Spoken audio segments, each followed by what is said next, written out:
नमस्कार सभी को। आप सभी का एक बार फिर से आपके अपने स्टडीमेंट्री यूट्यूब चैनल पर हार्दिक स्वागत है। आज हम एनसीईआरटी क्लास 8 की जो मैथमेटिक्स की बुक चल रही है उसका अपना चैप्टर चल रहा है 6 का, जिसका नाम है घन तथा घनमूल। हमने इससे पहले वाले चैप्टर में 6.1 की जो एक्सरसाइज है जो घन से संबंधित थी, जो क्यूब से संबंधित थी, वो हमने कंप्लीट कर ली है। आज हम इसकी एक्सरसाइज 6.2 जो क्यूब रूट से संबंधित है वो आपके सामने प्रस्तुत करने जा रहे हैं। एक्सरसाइज शुरू करने से पहले हम इस एक्सरसाइज में काम में आने वाले जो महत्वपूर्ण तथ्य हैं उनका अध्ययन कर लेते हैं। वीडियो अंत तक देखें और अगर वीडियो आपको पसंद आए तो चैनल को सब्सक्राइब करें, वीडियो को लाइक व शेयर ज़रूर करें। इस चैनल पर आपको एनसीईआरटी बुक्स की सभी जो सॉल्यूशन हैं वो यहाँ पर प्राप्त होंगे। तो सबसे पहले हम आज शुरू कर रहे हैं घनमूल। घनमूल क्या होता है? इसको इंग्लिश में क्यूब रूट कहा जाता है। घनमूल होता है यदि किसी घन का आयतन 125 सेंटीमीटर क्यूब, यहाँ क्यूब है, जो घात लगी है वो यहाँ 3 की लगी है। 3 की घात लगने का मतलब क्या होता है? वो घन होता है।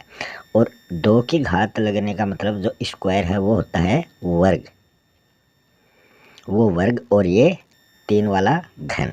तो इसकी भुजा की लंबाई क्या होगी? तो हम इसको निकाल सकते हैं कि हमें एक ऐसी संख्या निकालनी है जिसका क्यूब 125 हो। तो हम 2 का क्यूब देखते हैं, मतलब 2 को 3 बार गुणा करते हैं।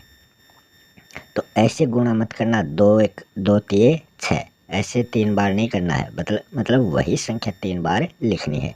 2 दूनी 4 और फिर 4 दूनी 8। तो 2 का क्यूब 8 होता है, 3 का क्यूब 27 होता है, 4 का क्यूब 64 होता है और 5 का क्यूब 125 होता है। तो वो भुजा की लंबाई अपने पास आ चुकी है 5 सेंटीमीटर। और ये 5 का क्यूब किया था तब 5 सेंटीमीटर क्यूब यहाँ 125 सेंटीमीटर क्यूब लग जाएगा, क्योंकि ये सेंटीमीटर 3 बार आ गए। 3 बार इनको गुणा करेंगे तो यहाँ क्यूब लग जाता है। अब हम आगे बात करें। जैसा कि आप जानते हैं वर्गमूल ज्ञात करना वर्ग करने की संक्रिया की प्रतिलोम मतलब उल्टी संक्रिया होती है। उसी प्रकार घनमूल ज्ञात करने की संक्रिया जो है वो घन ज्ञात करने की संक्रिया की प्रतिलोम मतलब विपरीत संक्रिया होती है। अभी हमने देखा था 2 का क्यूब 8 होता है, तो हम कह सकते हैं कि 8 का जो घनमूल है वो कितना हो जाएगा? 2 हो जाएगा। इसको हम 3 रूट के रूप में प्रयुक्त कर सकते हैं, क्योंकि ये क्यूब रूट हो जाएगा। एक तो हमने उस वर्ग वाले में देखा था ऐसा चिन्ह, मतलब ये ऐसा लगा देंगे, मतलब ये स्क्वायर की जगह ये चिन्ह लग गया, मगर यहाँ क्यूब है तो यहाँ 3 आ जाएगा। तो ऐसा चिन्ह इसमें घनमूल में लगता है। तो ये √3 का √8 ये लिखा हुआ है, तो ये 2 का घनमूल है। तो इस प्रकार हम इसको लिख सकते हैं। अब हम आगे देखें तो यहाँ 1 का क्यूब जो होता है वो 1 होता है, 2 का 8, 3 का क्यूब 27, 4 का क्यूब 64 और 5 का क्यूब 125, जो ऊपर वाले क्वेश्चन में हमने देखा था। एक क्यूब को हम √3 √1 लिख सकते हैं, तो ये 1 ही होगा। फिर क्यूब √8 जो है इसको हम क्यूब √2 की पावर 3 दे रखी है, क्योंकि 8 जो है वो 2 की पावर 3 होता है, तो इसका भी 2 ही आएगा घनमूल, इसका 3 आ जाएगा, इसका 4 आ जाएगा, इसका 5 आ जाएगा। इस प्रकार ये 10 तक यहाँ दे रखी हैं। घनमूल में क्या होता है? 3 घन जो होता है उसमें 3 जीरो होते हैं, मतलब जो विषम जीरो होंगे 3 होंगे या फिर 6 होंगे, विषम की बात नहीं है, 3 होंगे या फिर 6 होंगे। और वर्गमूल में हमने क्या देखा था? 2 जीरो। वर्ग वाले में तो 2 जीरो होने चाहिए और इसमें 3 होने चाहिए। 3 हो सकते हैं, 6 हो सकते हैं, 9 हो सकते हैं, ऐसे 3 के एवरेज में वो होने चाहिए। अब हम आगे देखें अभाज्य गुणनखंड विधि द्वारा घनमूल किस प्रकार निकालते हैं। तो संख्या दे रखी है 3350। 75। सबसे पहले हम इसका भाज्य गुणनखंड निकालते हैं। भाज्य गुणनखंड किस प्रकार निकालते हैं? 3375। तो सबसे पहले हम छोटी संख्या से करते हैं, तो 2 से करें तो यहाँ इकाई का अंक 5 है, तो 2 से ये डिवाइड नहीं होगा, ये 3 से होगा या फिर 5 से होगा। तो हम 3 से करते हैं। 3 एकम 3, 3 एकम 3, 3 दूनी 6 और 3 पंजो 15। फिर हम देखें 5 आ गया तो ये 3 या 5 से होगा, तो ये 3 से होगा। 3 3 9, 3 7 21 और 3 पंजो 15। तो इस प्रकार ये प्रक्रिया आगे बढ़ती जाती है। तो हम 3 3 का तो 3 बार करते हैं, फिर 3 बार से आगे ये होता नहीं है, फिर 5 5 का 3 बार होगा। मतलब इसमें 3 3 का एक जोड़ा बन जाएगा, 3 का एक 5 का बन जाएगा। फिर हम इसमें देख लें कि 3 का जोड़ा बन रहा, तो 3 की पावर 3 हो गई, मतलब क्यूब हो गया। इधर 5 का भी 3 का जोड़ा बना दिया, 5 की भी क्यूब हो गई, 3 हो गई पावर। पावर एक जैसी होने पर क्या करते हैं, वो ब्रैकेट के बाहर लिख देंगे। तो ये एक जैसी होने पर इसको ब्रैकेट के बाहर और अंदर ये दोनों संख्याएं लिख दी। अब 3375 का घनमूल निकालें तो क्यूब रूट 3375 लिखेंगे, जो किसके बराबर हो जाएगा, यहाँ हमने ब्रैकेट में देखा था 3 गुणा 5 15, तो ये 15 का क्यूब जो है वो है 3375। 15 गुणा 15 गुणा 15 इस प्रकार करते हैं तो अपने पास यही संख्या प्राप्त होती है 3375। आगे वाले क्वेश्चन भी इसी प्रकार के ये दिए गए हैं, जितने भी उदाहरण दिए गए हैं। अब यहाँ देखें तो इस एग्जाम्पल में एग्जाम्पल नंबर 6 है 8000, तो यहाँ 3 जीरो दे रखे हैं, मतलब ये घनमूल घन है, तो इसका घनमूल हमें निकालना है। तो 3 जीरो का तो 1 जीरो हो जाता है। 8 जो घन है इसका घनमूल कितना है, हमने देखा था 2 है, तो ये 20 हो जाएगा। मगर हमें अभाज्य गुणनखंड विधि से इसको निकालना है। फिर आगे ये क्वेश्चन भी इस प्रकार से हो जाएगा। फिर इसमें दे रखा है सोचिए, चर्चा कीजिए और लिखिए। इसमें हमें क्या सोचना है कि ये बात सही है या फिर गलत है। कौन सी बात? किसी पूर्णांक m के लिए, पूर्णांक मतलब कोई भी संख्या m के लिए m स्क्वायर जो है वो छोटा होना चाहिए m क्यूब से। तो ये तो हमें पता ही है, जिस साइड मुंह खुला होता है वो संख्या बड़ी होती है, तो ऐसा चिन्ह है, मतलब ये संख्या बड़ी है, और जिस साइड नोक होती है वो संख्या छोटी होती है। तो इसको हम करें तो इसके लिए हम पहले मान लो m की जगह 2 रख लेते हैं। तो पहले तो m स्क्वायर मतलब 2 स्क्वायर छोटा है किससे, इधर भी m 2 रख लें, इसके ये क्यूब में है। तो अब हम देखें 2 का स्क्वायर मतलब 2 को 2 बार गुणा करना है, तो 2 दूनी 4। फिर ये छोटा है किससे, 2 की पावर 3 दे रखी है, तो 2 का क्यूब 3 होता है, वो 8 होता है। तो यहाँ 4 बड़ा है या 8, तो 8 बड़ा है। तो ये बात बिल्कुल सत्य है। इस प्रकार आप यहाँ m की जगह कोई भी पूर्णांक संख्या ले सकते हैं, यही नियम लागू होगा और ये सत्य होगा। मगर ये सत्य कब होगा, जब ये पूर्णांक संख्याएं धनात्मक हो, मतलब प्लस में हो, तभी ये सत्य का नियम लागू होगा। अगर ये माइनस में हो तब ये असत्य का नियम लागू होगा। जैसे मान लो -2 वाला किया था, -2 स्क्वायर जो है वो छोटा है -2 क्यूब से। तो इसमें देखें तो इसमें तो स्क्वायर है, तो -2 गुणा -2, तो ये प्लस के 4 होते हैं। तो इधर तो प्लस के 4 हैं, और इधर हम देखें तो माइनस एक बार और -2 आ जाएगा। तो इसमें माइनस गुणा माइनस तो प्लस होता है, पर प्लस गुणा माइनस माइनस होता है, तो यहाँ -8 आएंगे।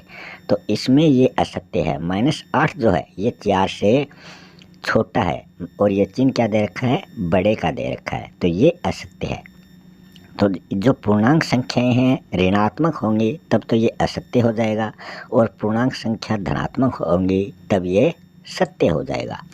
अब हम देखते हैं इस एक्सरसाइज के क्वेश्चन। इसमें सबसे पहला क्वेश्चन है कि अभाज्य गुणनखंड विधि द्वारा निम्नलिखित में से प्रत्येक संख्या का घनमूल हमें निकालना है। तो इसमें सबसे पहले संख्या दे रखी है 64। तो इसमें कौन सी अभाज्य गुणनखंड विधि से, तो 64 को अभाज्य गुणनखंड विधि से हल करते हैं तो 2 से करते हैं तो ये 32 आ गया, फिर 2 से करते हैं तो ये 16 आ गया, फिर 2 से करते हैं तो ये 8 आ गया, फिर 2 से करते हैं ये 4 आ गया, फिर 2 से करते हैं ये 2 आ गया, फिर 2 से करते हैं 1 आ गया। तो इसमें 2 कितने आ गए, 1 2 3, एक जोड़ा तो ये हो गया और एक जोड़ा ये, तो इसमें 2 जोड़े हो गए। तो 2 गुणा 2 बराबर 4 इसका राइट आंसर हो जाएगा। तो इसको हम किस प्रकार लिखेंगे, इसको लिखेंगे 64 बराबर ये 2 गुणा 2 गुणा 2 गुणा 2 गुणा 2 गुणा 2। तो इसमें 2 जोड़े आ गए 2 2 के, 3 3 का त्रिक। तो इसको हम रूट 64 और ये क्यूब में है तो क्यूब रूट 64 अपने पास आ चुका है। इसका हम आंसर आ जाएगा, इसका घनमूल हो जाएगा 4। इसी प्रकार 512 है, इसका घनमूल हो जाएगा 8। 10,648 है, इसका घनमूल हो जाएगा 22। 27,000 का घनमूल हो जाएगा 30। 15,625 का घनमूल हो जाएगा 25। 13,824 इसका जो त्रिक, एक तो 2 का त्रिक 2 का त्रिक 2 का त्रिक और 3 का त्रिक, इस प्रकार ये 24 का घनमूल हो जाएगा। 1,10,592 इसमें 2 का त्रिक हो जाएगा 2 का त्रिक हो जाएगा 2 का त्रिक हो जाएगा भाज्य गुणनखंड में, फिर 3 का त्रिक हो जाएगा, फिर एक 2 का हो जाएगा। तो ये 48 इसका घनमूल हो जाएगा। 46,656 जो है ये 36 इसका घनमूल हो जाएगा। 1,75,616 जो है ये 56 का घनमूल, इसका घनमूल 56 हो जाएगा।